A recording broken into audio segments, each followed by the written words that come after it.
We're back, changing construction experiences. This is Renovate and Build with Jim and Sandra.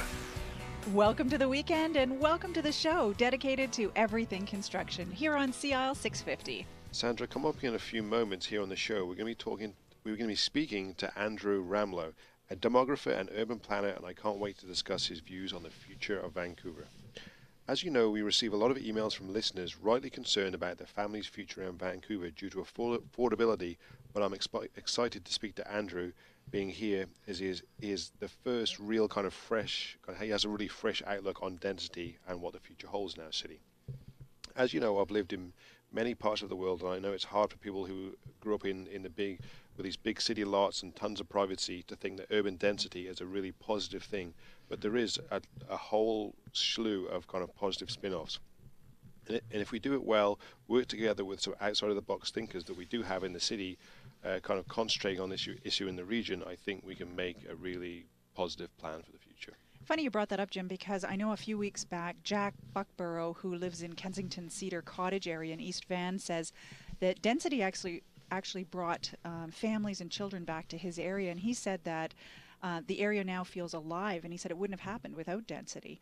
His area was part of a pilot project about 20 years ago. I don't know if you remember I guess you weren't even here then, were you? City Plan's aim at the time was to determine how the city's neighborhoods could best accommodate a growing population. Yeah, I think I definitely read and heard something about it. You know, it wasn't Dunbar the other area that the pilot program was taking place in? Yeah, Dunbar actually fought the density a lot more than the Kensington Cedar Cottage area, but it was in 1992 apparently that supporters of the Kensington area went through the design process to accommodate the densification, and they knew that people needed to come to the area to keep it alive, so they rezoned those two blocks that are parallel on either side of Kensington and Knight Street to R210, allowing for development of the strata housing area, and that resulted then in infrastructure improvements, followed by more developers then wanting to invest in the area in laneway homes and townhomes, etc. You know, it's just proof that while affordability remain an issue and it's never going to go away, there are many ways of kind of seeing the glass half full. We, as you know, builders and developers included, have to readjust our thought process and think smart when planning for the future. It's time for the Product Face-Off. Joining us with their picks of perfect products for our home, Meg and Gary from our Fair Trade Works team are joining us now. Good morning, guys. Good morning, Sandra and Jen. Good morning. And what are you two guys planning for this weekend? Washing dishes. Good for you, Gary. No. Did you wait all week? No. We're just about to introduce some dishwashers to you guys. Oh, okay. I was going to say I don't know where that came from. And then I can go pre-Christmas shopping. Oh, my wow. gosh. You So are one of those early. keeners, aren't you? Gary, out of that joke. And for those of you new to Renovate and Build, Gary is one of our professional construction advisors working for homeowners from start to finish, answering questions, finding the right trades, ensuring they get fair market value, and then ensuring the project stays on track and on budget. And we should say Gary is also one of the most festive people I know, because did you have all of those blow-up things this year on your lawn for the holiday season as well? We should introduce Meg as well. She's part of our Fair Trade Works client care team. She's the first person you'll speak to actually when you call our offices, and she's also our social media manager as well as part of marketing and advertising. She's a busy lady. Every Saturday this duo join us for Product Face Off. Yes, Yes, we do. we do. So today, what are you bringing us? All right. I am talking about the Samsung DW800 F800. Wow. How about you? I'm Sounds talking- like a spy number. Is that a robot or a dishwasher? It's a dishwasher. Little of both. Dishwasher. Mine is the same. It also has all these numbers, right? Alphanumeric characters. KitchenAid Architect Series 2 KUDE 70FX. Delta Holy. Whiskey 800 Foxtrot 800. Well, they need Spell simpler it out. names just so we can remember them. I Okay, know. what do we have for dishwashers? All right, okay, let's talk about Samsung first. With this model, you won't have to pre-wash your dirty dishes before you put into the dishwasher. It's over. It just carries that very heavy-duty, powerful rotating jets. So it's really good, and it can hold up to about 15 place settings in one load on its two racks.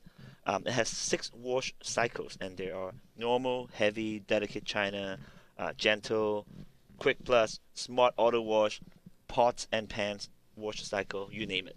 Okay, so Yeah. lots of different For cycles. the very greasy pans, that you really need that pots and pans wash cycle. When you said it can hold the lots, the 15 place settings, is that so that the tray doesn't upset? Yes. Yes. Okay. Yes, exactly. Had that happen many times. Yeah, and additionally, it has 4 wash options as well. It has the power wash, delay start, sanitize, and half load. And Meg and I really like the sanitize option available on this dishwasher. Not all dishwasher will have this Yeah, option. it cleans itself. You know Yeah, what I mean? yeah. And this wash option can be selected with any of the wash cycles except for the dedicated cycle. That's right. Yeah, and I believe both models carry the Energy Star label. Yes, they do. And with my model, which is the Delta Whiskey 800 Foxtrot 800, it will only cost you $29 to operate it annually. $29. Yes. Wow, that Yeah. is very energy efficient. Yeah, and it will consume only 265 kilowatt hours every year. And it's not the lowest in our dishwasher comparison, but it's amongst the lowest and most energy efficient, especially it carries that powerful rotating jets function, right? Yeah. Only downside, it has no rinse only wash cycle on this one. And that's something that my dishwasher Yeah, and it goes to you. Yes, and today I'm talking about the KitchenAid Architect Series 2 KUDE70FX dishwasher, like I mentioned. And with this, it determines the appropriate cycle for washing dishes and makes real-time adjustments for the best cleaning performance. Now, the controls are on the top of the dishwasher door, so it keeps the front of your dishwasher clean, and it's great for pairing up or matching with your other stainless steel appliances in your kitchen. I know that's big for some people. Absolutely. Right, and also the final rinse has water that's like really hot, 68 degrees Celsius, so you can be sterilizing your dishes at the same time. And then there's a heat dry option which activates the recessed heating element at the end of the cycle, so you don't need to wait for your dishes to dry, which I know is also annoying for some people. So with this, you don't have to deal with that anymore.